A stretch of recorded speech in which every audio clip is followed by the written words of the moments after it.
Yo, right now it is 11 p.m. I had to wait for everyone to fall asleep, but here we are for another exciting episode.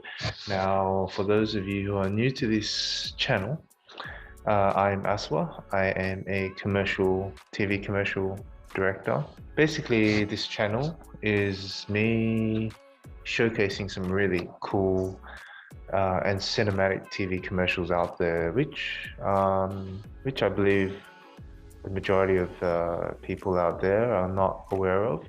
And so, yeah, this channel is me showing you some really cool work from these really amazing film directors. And today's director, his name is, again, for those of you who are familiar to this channel, I tend to fumble with names. Maybe I'm dyslexic, or maybe I can't just read. Anyway, his name is Frederic PLANCHON. He's French, so Frederic PLANCHON, I think. I stumbled upon his work when I was looking at some work from The Mill. Now, The Mill is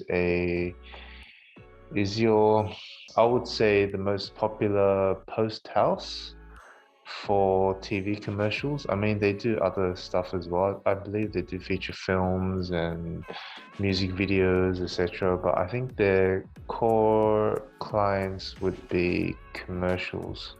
Correct me if I'm wrong. They are like the ILM or the Weta Digital of TV commercials when it comes to post-production.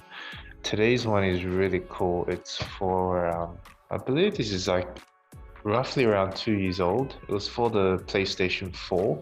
The name of this commercial is Tear, as in tear. I shed a tear when I don't get enough subscribers. So for those of you who are watching this episode, what are you waiting for? Subscribe, like this episode, and share. And I mean, yeah, also please leave a comment. For those of you who have any questions about my industry, so yeah, leave a comment. I'll be answering any of your dying questions when it comes to the commercial film industry. So without further ado, let's check out this commercial, shall we? And here we go.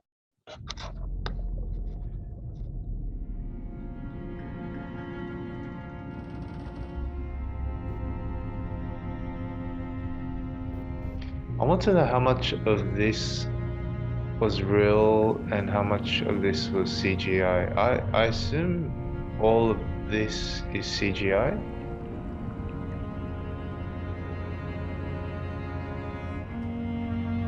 I mean, underwater stuff is really, I mean, water in general is very complex when it comes to special effects.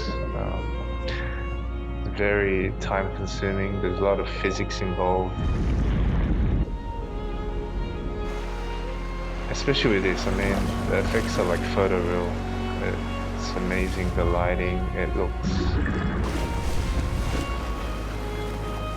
For a second, you would think it's a detergent ad, right?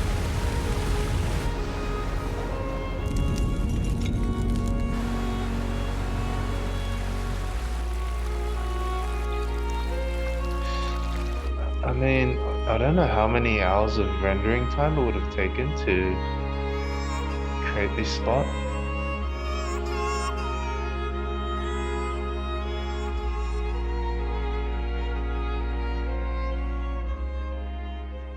That last scene, he was a real human, right? He wasn't a CG computer generated person. I'm just gonna have a quick look. Okay, yeah, I'm pretty sure he's real. Hold on, I'm just gonna double check. Normally you can tell by the eyes. I think so. So what do you think? This spot, I mean, it's 2 years old and the effects still look amazing, especially when it comes to water. If you saw that scene where you see the steps as the camera is panning and how the water interacts, I mean, just the physics alone, I don't know how long it would have taken just putting that together.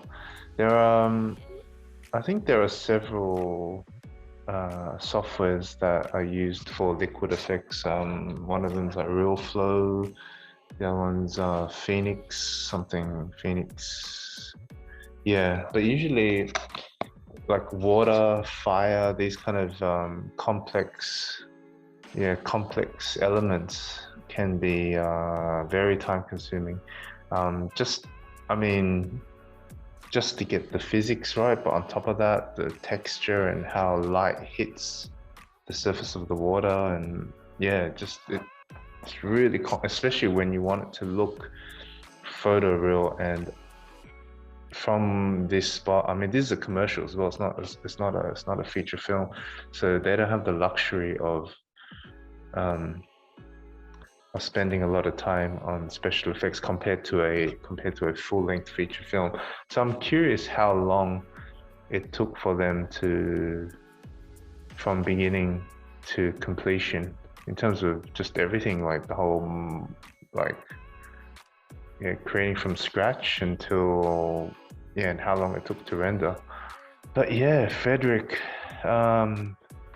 excellent spot. I am envious of this. I mean, just this spot alone, I'd be proud to have in my reel. And to be working with such an awesome effects team like the Mill.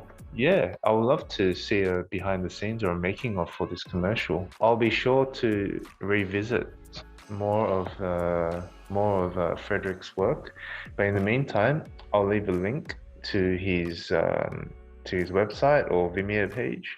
Yeah, when it comes to special effects, I hadn't worked on too many liquid stuff. I mean, if anything, they would have been for like beverage commercials, and for that, I mean, we're looking at a few seconds worth of liquid shots where, the liquid comes out of a can or a bottle and it splashes, and yeah, but even that I would say is not photoreal, just because usually it's like a limbo background. Yeah, I mean, for something like this to create I don't know if they created this city. Oh no, I'm just having a look at that opening scene.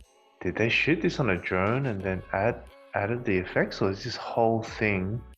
Because these days, I mean, they create whole cities in CG. I mean, if you guys haven't seen Army of the Dead, if you watch the behind the scenes, it's like pretty much most of Las Vegas was created using visual effects. So these days, I mean, they can really get it on point when it comes to photoreal special effects. But yeah, I mean, I love special effects, which is why I can't stop talking about it. But yeah, especially good special effects. Like I mentioned before, you don't have that luxury of having a lot of time spent on really good effects, especially in TV commercials. I mean, yeah, you don't have months putting and finessing these kind of things like special effects. So if you've watched this far into the episode, if you are a director or a cinematographer or anyone just in the commercial industry, leave a comment, let me know, or maybe we can showcase some of your work. Leave a link in the comment section. I'd love to check it out. Maybe I'll react to it in a future episode. So if you like today's video, smash that like button. Most importantly, please subscribe. I can't say this enough, but please leave a comment, even just say hi or how's it going. I love to hear from you guys. And if you have any questions about the whole commercial industry or even just filmmaking in general, I'm happy to answer your questions. You can check out some of my work on my website at www.aswahan.com. Follow me on Instagram at aswa_han. I'm also on Patreon, so a link again will be down below in the description. Oh, I did put a poll up asking people what they thought of me opening up a TikTok account. Now, the majority of you did say no, but what the hell, I've opened one up. So yeah, look out for those dancing videos. Most likely, if because I'm currently in lockdown, and it looks like lockdown will extend until mid-September. But what I do plan to do is for my TikTok is once lockdown's lifted and once I'm working, I'll probably record like little 15-30 second snippets of me on set. So I think that'll be pretty cool. And I'll probably put those up also on my Instagram story as well. So stay tuned for that. And until the next episode, I'll see you later. Whoosh.